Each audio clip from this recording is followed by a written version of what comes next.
아프리카에서 선교 활동을 하시는 선교사님께서 오셔서 그곳의 삶의 일화를 하나 들려주셨습니다.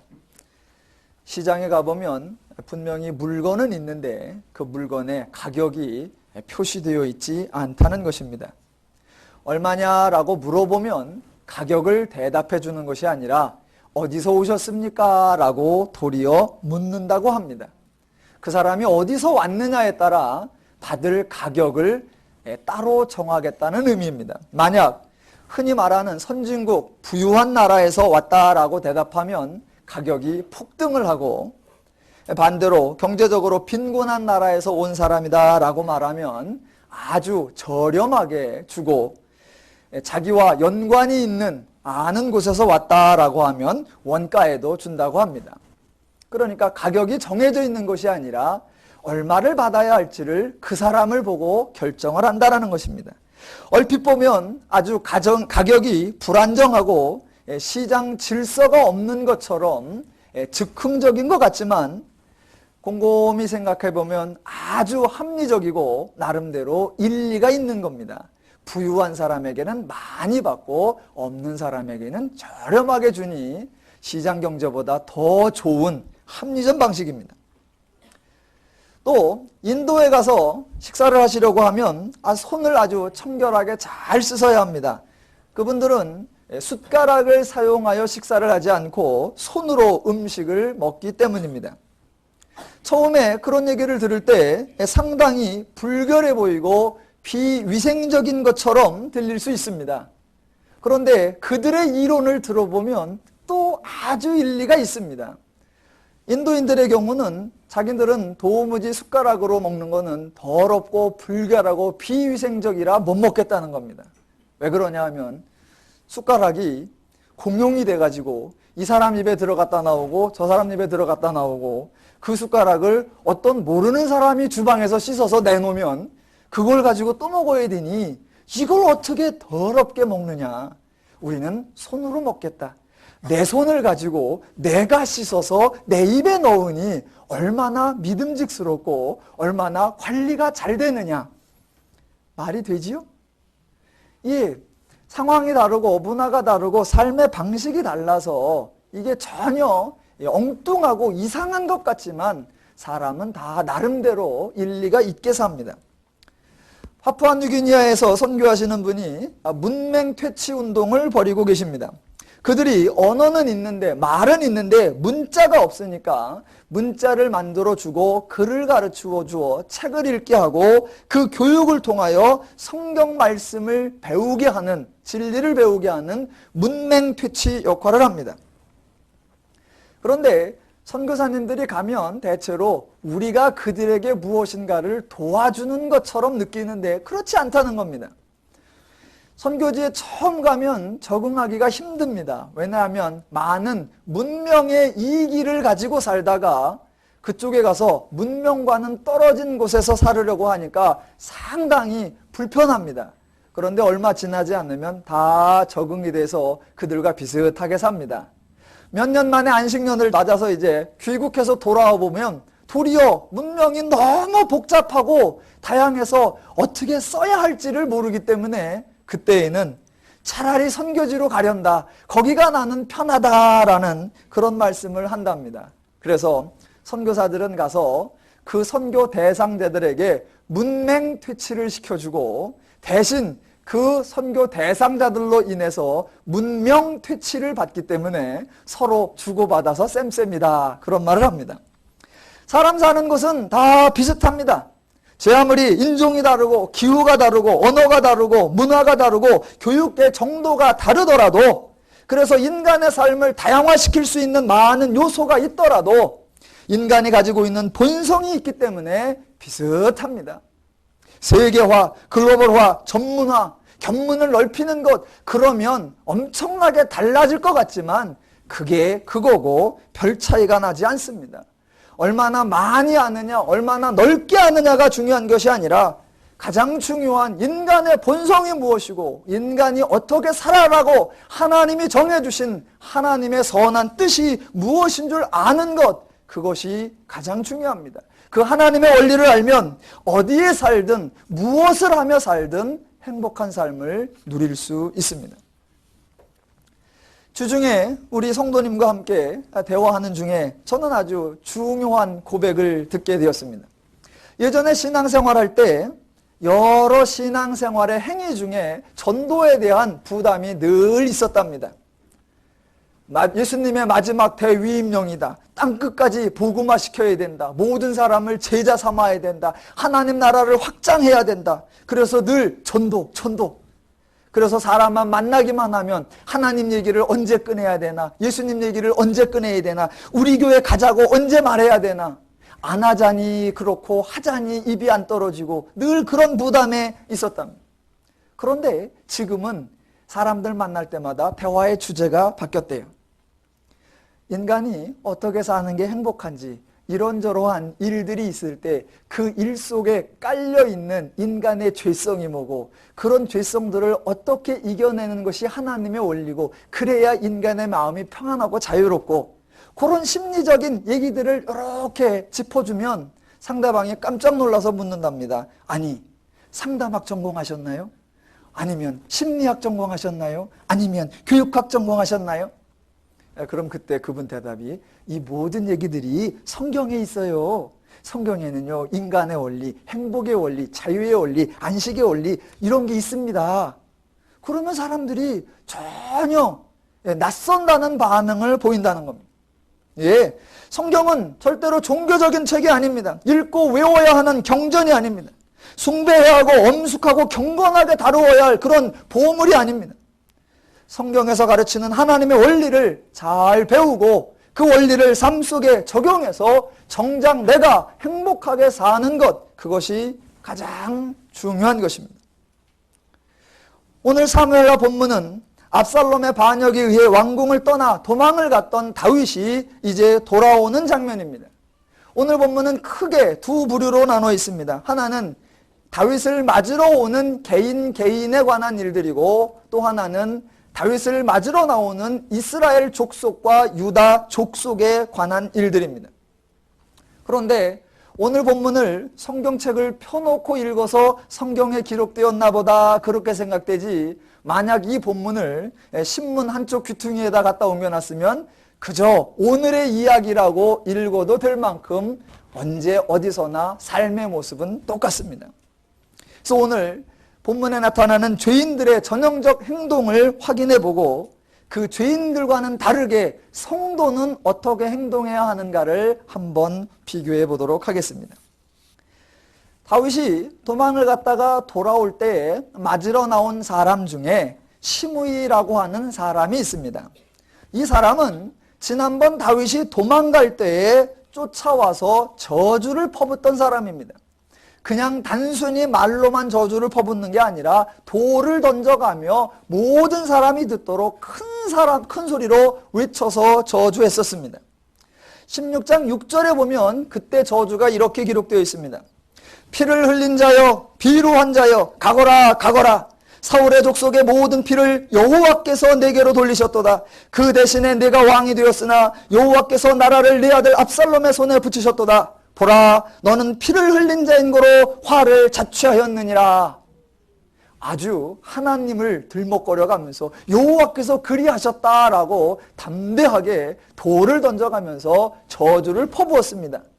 그런데 불과 성경으로 서너 장 사이에 다윗이 돌아오게 되니까 이 사람 태도가 180도로 바뀝니다. 그 바뀐 말이 오늘 19장 19절입니다. 이렇게 말합니다. 내 주여, 원컨대 내게 죄 주지 마옵소서. 내 주 왕께서 예루살렘에서 나오시던 날에 종의 패역한 일을 기억하지 마옵시며 마음에 두지 마옵소서. 왕의 종 내가 범죄한 줄 아옵는 거로 오늘 요셉의 온 족속 중 내가 먼저 내려와서 내 주 왕을 영접하나이다 라고 지금 말을 하며 맞이하고 있습니다. 시므이란 사람은 참 우스운 사람입니다. 아니, 저주를 퍼부을 때 그렇게도 당당하게 여호와께서 여차여차히 행하셨다. 여호와께서 왕위를 내게서 뺏으셨도다. 여호와께서 아니 그렇게 여호와께서 행하셨다라고 확정하고 담대히 말했으면 사람이 소신이라도 좀 있어야죠. 그렇게 여호와께서 했다고 생각하면 다윗이 돌아올 때에도 비록 돌아오는 것 같지만 담대해야죠. 다윗이요, 지금 돌아온다고 좋아하지 마라. 이미 여호와께서는 너를 버리셨으니 착각하지 마라. 뭐 좀 이렇게 해야 된다고 저는 생각입니다. 제발 예수 믿는 분들, 이 성도님들에게 제발 부탁드립니다. 자신의 생각이면서 여호와의 생각이라고 말하지 맙시다. 자신의 행동이면서 여호와께서 이렇게 하라고 하셨다, 그렇게 말하지 맙시다. 자신의 음모이면서 기도했더니 여호와께서 응답하셨다, 이런 소리 하지 말자 이겁니다. 여러분, 사람이 삶 속에 하나님을 자꾸 들먹거릴 때가 있습니다. 근데 잘 생각해 보시면 언제 사람들이 하나님을 언급하느냐? 대체로 자기 잘못을 감추고 싶을 때 하나님을 언급합니다. 또는 어거지를 부릴 때, 또는 강짜를 쓸 때, 또는 본인이 생각해도 말이 안 되는데 일단 우겨야 할 때, 어떻게 해서는 빠져나가는 것이 중요하다고 생각할 때, 그럴 때 일단 하나님을 찾습니다. 그래서 하나님 앞에 맹세한다, 하나님이 그러셨다. 그런 것들이 가장 죄인들이 쓰는 일반적인 수법이고 하나님의 의도와는 정반대로 하나님을 사용하는 것입니다. 죄인의 어리석음은 하나님을 자신의 행복을 위해서 사용할 줄 모르고 자신의 죄를 감추는 변론용어로밖에는 사용할 줄 모른다는 것입니다. 간혹 이런 얘기가 있습니다. 인간이 하나님의 도구가 되어야 되지 하나님을 인간의 도구로 사용하면 안 된다. 아니요. 그 반대입니다. 하나님은 인간을 위해 주시는 분입니다. 하나님이 인간의 행복을 위해서 수단이 되어주시는 분입니다. 하나님이 죽어서 인간을 죄에서 해방시키시고 하나님이 죽어서 인간을 자유와 평화와 안식을 주시는 분입니다. 하나님은 하나님을 이용하라, 하나님을 써먹어라, 하나님을 사용해라, 하나님을 애용하라 라고 말씀하십니다. 예, 하나님을 쓰십시오, 하나님을 이용하십시오, 하나님을 사용하십시오. 그런데 제발 부탁이 있는데 잘 쓰세요. 죄를 감추는 데 쓰지 말고 그 반대로 써야 합니다. 죄를 졌는데 그걸 위장하기 위해서 하나님을 두고 맹세하는데 나 안 했어 라고 죄를 감추는 데 쓰지 말고 도리어 죄를 까발리고 죄를 드러내고 죄를 이겨내고 죄를 벗어나기 위하여 하나님을 사용하라는 겁니다. 자, 오늘 시므이는 죄인의 가장 미련한 방법으로 하나님을 이용했습니다. 사실은 정반대로 해야 된다는 겁니다. 성도는 그렇게 아니라 성도는 정반대로 어떻게 하느냐?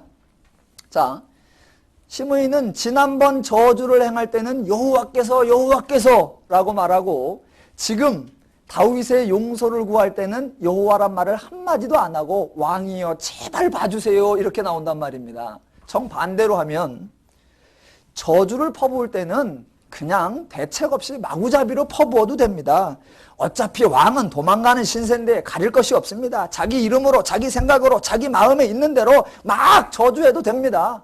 거기에는 하나님 이름을 동원하지 않아도 충분히 저주가 됩니다. 그런데 상황이 바뀌어서 왕이 지금 돌아오고 있습니다. 지난번 자기가 했던 저주가 화근이 되어가지고 자신이 죽을지도 모르는 그런 상황입니다. 바로 그때 하나님을 써먹는 겁니다. 다윗에게 말할 때 이렇게 말해야 합니다.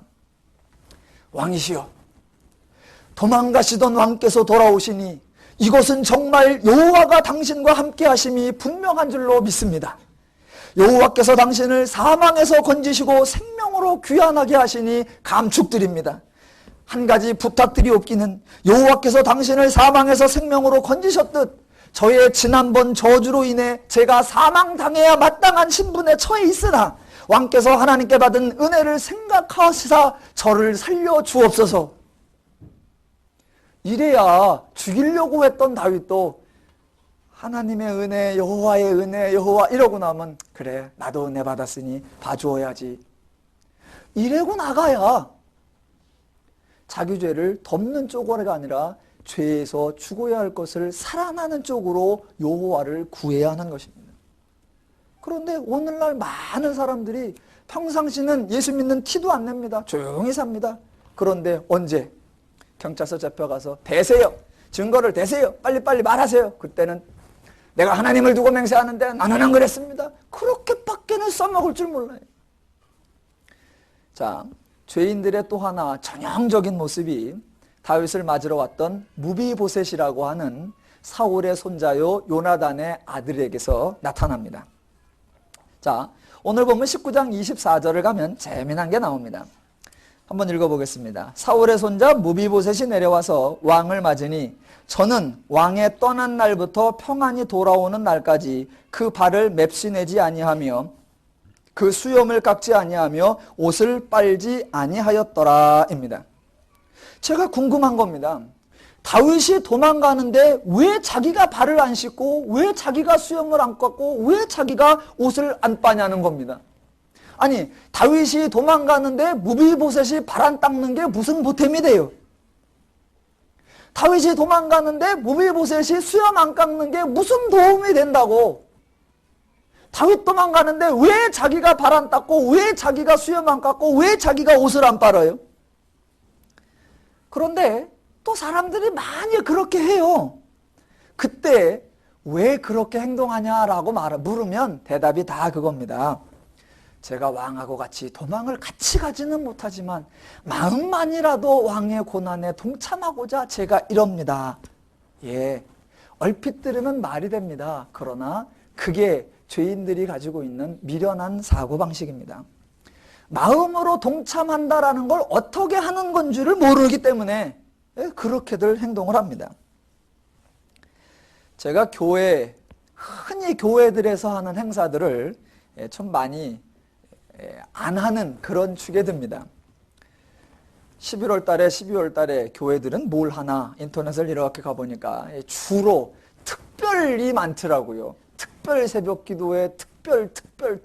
그래서 뭔가 특별한 걸 하나 보다. 그래서 이제 그 교회 소식란을 차분히 들어가 보니까 제가 우스운 걸 발견했어요. 11월 특별 새벽 기도회 30일. 1년에 한 번 하나 보다. 그랬더니 10월 가보니까 특별 기도원 새벽 기도회. 9월에 가보니까 특별 엘리야 새벽 기도회.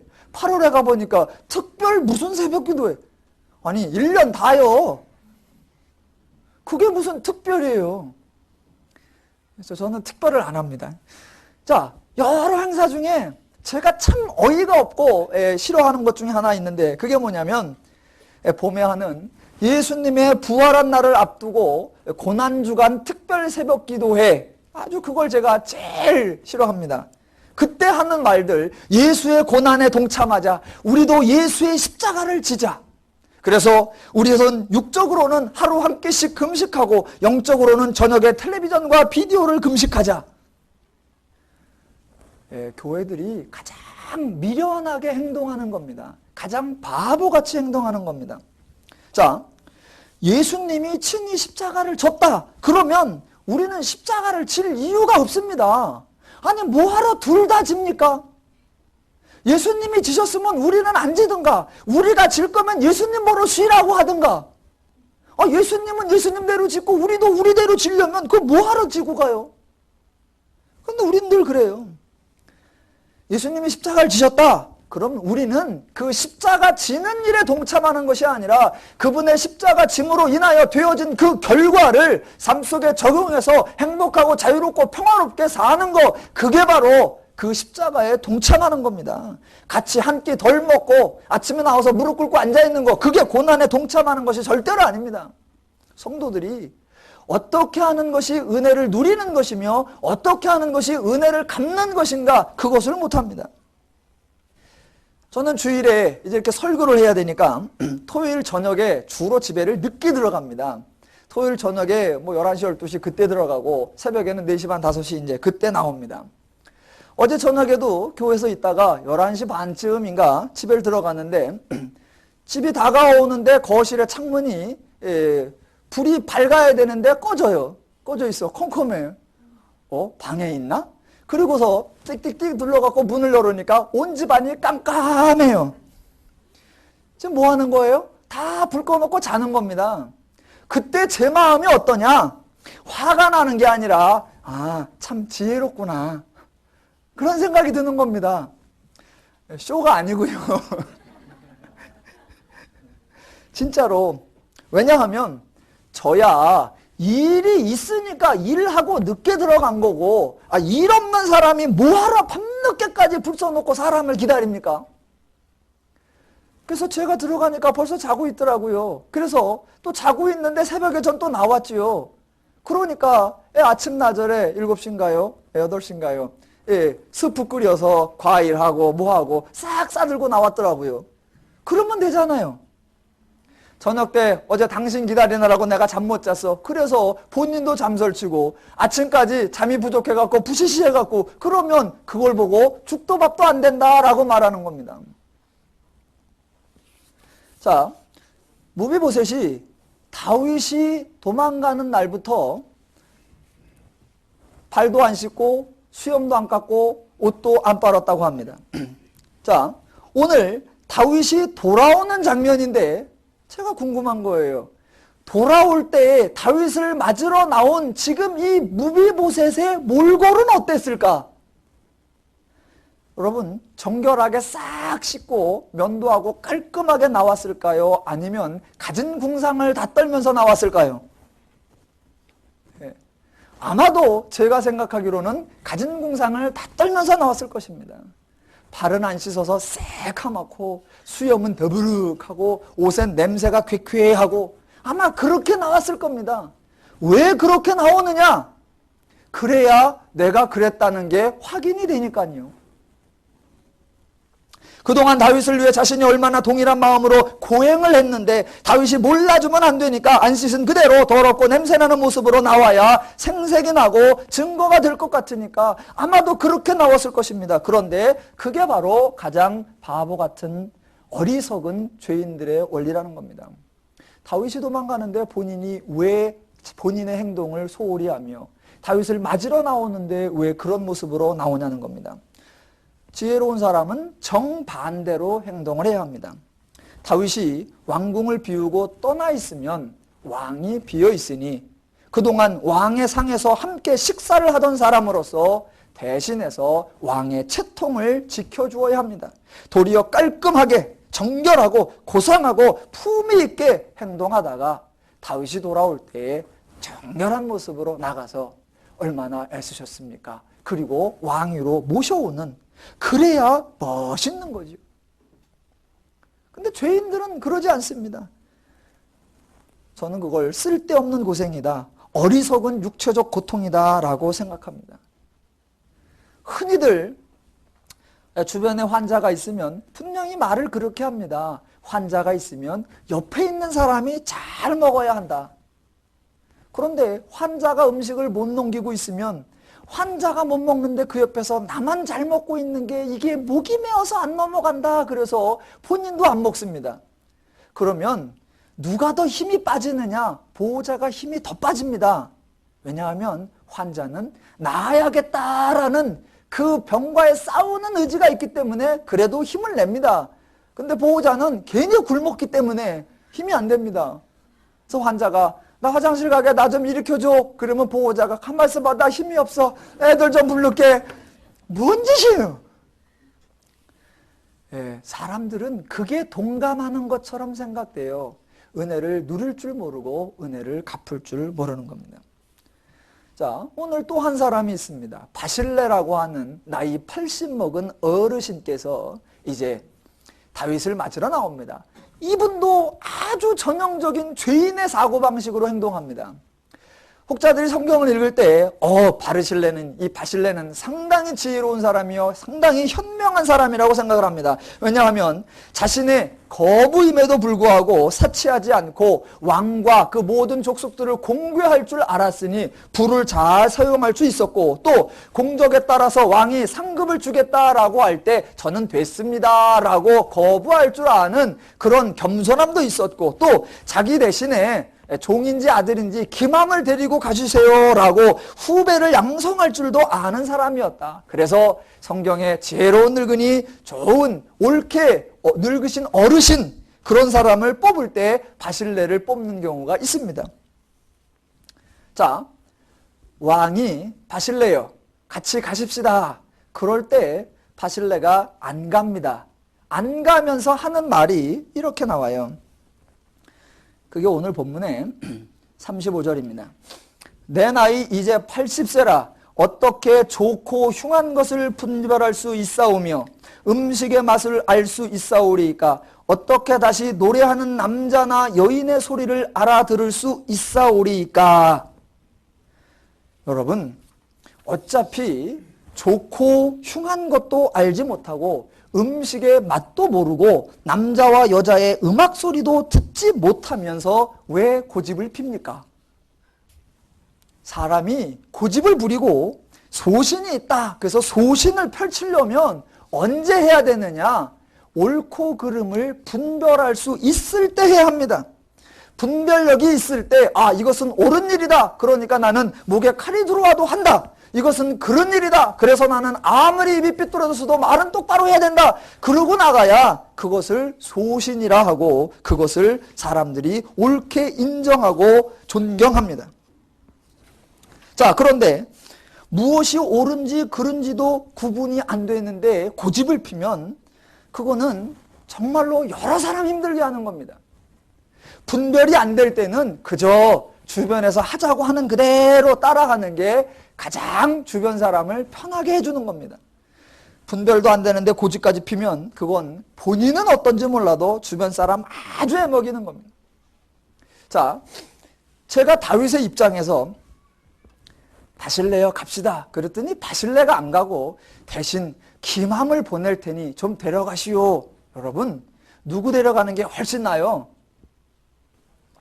제가 생각하기에 누구 데려가는 게 훨씬 낫냐? 바실레요. 어차피 80세요. 곧 가셔. 공개 기간이 얼마만 아니면 됩니다. 그런데 젊은 김함을 데리고 나가면 이건 완전 혹 붙은 거요. 앞으로 몇십 년을 돌봐줘야 돼요. 자, 그때 이 바실레가 자기가 안 가면서 아, 여기 왕의 종 김함이 있사오니 이 김함을 데려다가 요긴하게 쓰십시오 라고 추천해서 보냅니다. 바실레가 김함을 보내는 이유가 뭘까요? 아마 대부분 사람들처럼 그렇게 생각을 했을 겁니다. 젊은이는 힘이 있고 그러니까 얼마나 패기 있고 나라를 이끌어가는데 얼마나 도움이 될까? 흔히들 젊은이는 힘이 있고 노인은 경륜이 있다라고 말합니다. 그래서 젊은이의 장점, 그거는 힘입니다. 예전에 한번 말씀드렸듯이 그런데 가장 쓸모없는 게 뭐냐? 힘이에요. 일할 때 가장 불필요한 게 힘입니다. 힘이 들어가면 다 틀어집니다. 제가 요새 이제 토요일하고 주일 오후에 가끔 테니스를 치러 갑니다. 과기대로도 가고 침신대로 가고 우리 집사님들하고 같이 갑니다. 제가 가면요, 주변에 있는 사람들이 전부 다 저를 코치해 주겠다고 막 와요. 그래서 아, 내가 이 전도 유망한 꿈나무라 그런가 보다. 전 그리고 기대를 했더니 전부 다 하시는 말씀이 레슨을 안 배우면 저렇게 된대. 그래서 제가 치는 게 안타깝고 측은해서 조금이라도 고쳐주려고 저한테 다 와서 이제 뭐 이렇게 쳐라 저렇게 쳐라. 그런데 그 코치들의 하는 말에 모든 사람들의 공통, 힘 빼고 언제나 그거예요. 힘이 들어가면 모든 게 다 망칩니다. 인생은 힘으로 사는 게 절대로 아닙니다. 나라를 경영하는 거 힘으로 하는 거 절대로 아닙니다. 지금 나라가 무지하게 위태로운 상태입니다. 왕이 쫓겨났어요. 누구한테 쫓겨났는 줄 아십니까? 젊은 사람한테요. 힘 있는 사람한테요. 열정 있는 사람한테요. 패기 있는 사람한테요. 그 젊은 사람들한테 쫓겨났다가 지금 겨우 돌아오는 때입니다. 지금 다윗에게는 힘 있는 사람이 필요한 것이 아니라 지혜로운 사람, 경륜 있는 사람, 하나님의 원리를 아는 사람, 하나님을 아는 사람이 필요합니다. 그런데 젊은이를 데려가서서, 젊은이요 넘쳐요. 압살롬도 젊은이고요. 20장에서 보는 세바도 젊은이에요. 그놈 또 반역하지요. 또 지나가면 아도니아도 또 반역하지요. 다윗의 옆에서 이 수르야의 아들들 다 젊어서 다윗이 아이고 걱정했던 사람들입니다. 지금 필요한 것은 젊은 혈기와 열정이 아니라 삶의 지혜, 하나님의 원리, 하나님의 경륜이 필요한 것입니다.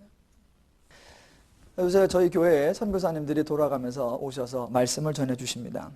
그 말씀들을 제가 들을 때마다 한편으로는 조마조마하고 한편으로는 그래도 하나님이 하시는구나 라고 해서 다행스럽게 느끼는 게 있습니다. 그게 뭐냐면 대체로 선교사님들이 젊어서 특히 대학교 때 예수 믿은 분들이 많아요.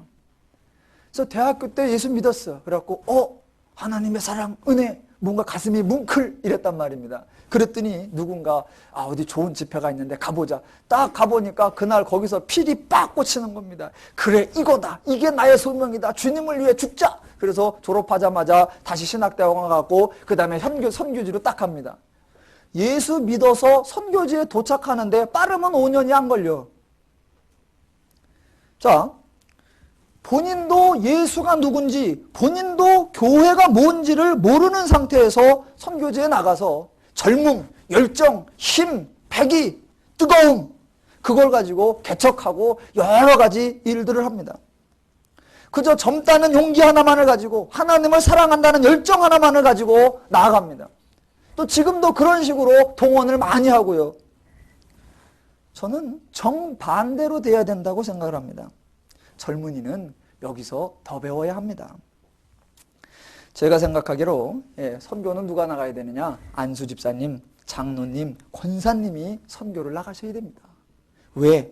어차피 사실만큼 많이들 사셨고 언제 어디서 어떻게 삶을 마감하셔도 별 망설일 것이 없으시고 선교 후원금도 걱정할 게 없어요. 그동안 사셔서 연금 나오는 게 있으니까 그거면 유지가 되고 또 교회 안에서 교회 생활을 오래 했으니까 산전수전 다 겪어보고 이 일 저 일 안 해본 게 없으니까 어떻게 교회를 세워나가며 어떻게 교회를 운영해 나가는지 다 안단 말입니다. 선교지에 딱 갔더니 동네 어떤 청년 하나가 왈가왈부하면서 막 교회 일에 반대를 치고 들어와. 그러면 저거 20년 전에 그 청년 김아무개 같은 그런 인간이구만. 딱 벌써 경험이 나오죠. 동네 추장이 또 사람들을 몰고 나와. 이거 지난번 김천에서 개척했을 때 말이야. 그때 그 동네 이장하고 이것들이 하던 그 수법이구만. 안 해본 게 없는 겁니다. 산전수전, 공중등, 지하전까지 다 겪어서 교회를 어떻게 조화롭게, 지혜롭게, 순적히 잘 해나가는지 그걸 아시는 분이 나가야죠. 그래서 그 연세에 내가 교회 몇 개 개척했다 이런 명예가 필요한 것도 아니고 내가 침례 몇 명 주었다 이런 자랑거리가 필요한 것도 아니고 나 남는 게 힘이니까 힘 다해서 한다 이렇게 하지도 않을 것이기 때문에 여러분 선교지에 갔다가 선교사들이 돌아올 때 대부분 탈진을 경험해서 돌아옵니다. 재미난 거는 젊은이하고 노인하고 과로로 쓰러지는 사람이 누구게요? 언제나 젊은이가 과로로 쓰러집니다. 노인들은 절대 안 쓰러져요. 그게 삶의 지혜예요.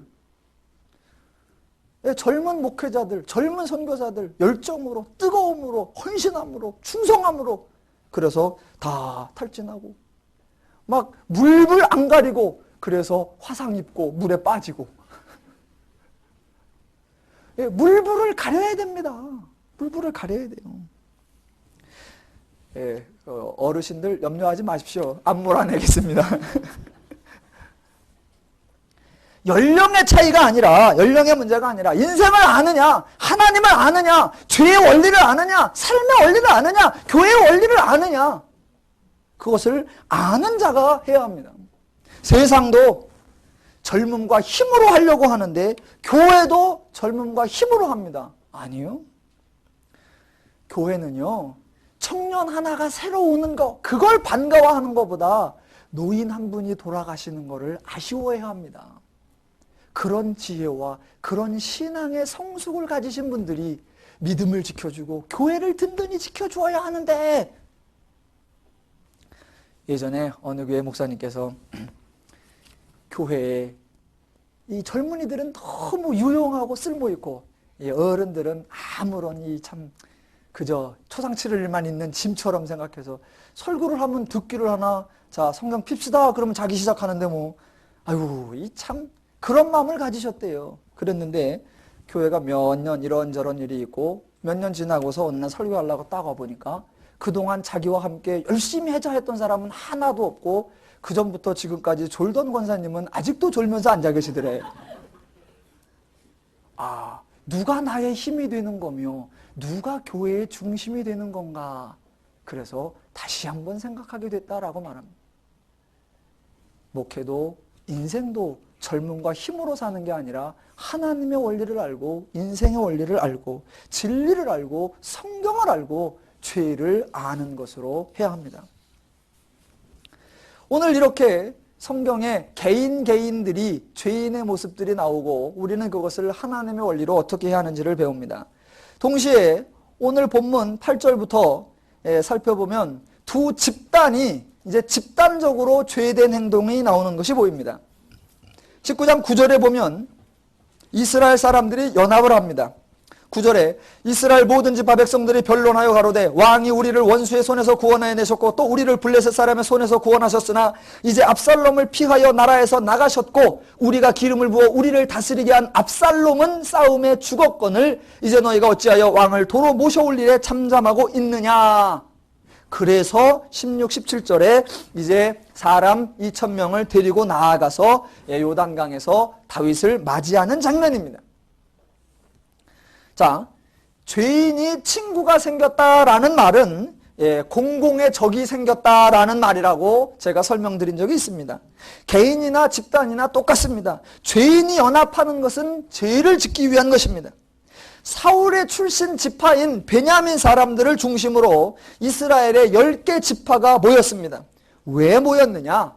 다윗이 돌아오는 것을 환영합시다. 이런 의도가 아니라 압살롬과 함께 반역을 일으켰다가 실패로 돌아가니까 압살롬을 지지했던 그 결과를 면해보고자 다윗을 만나 환심을 사보려고 하는 그 일에 의견 일치가 된 것입니다.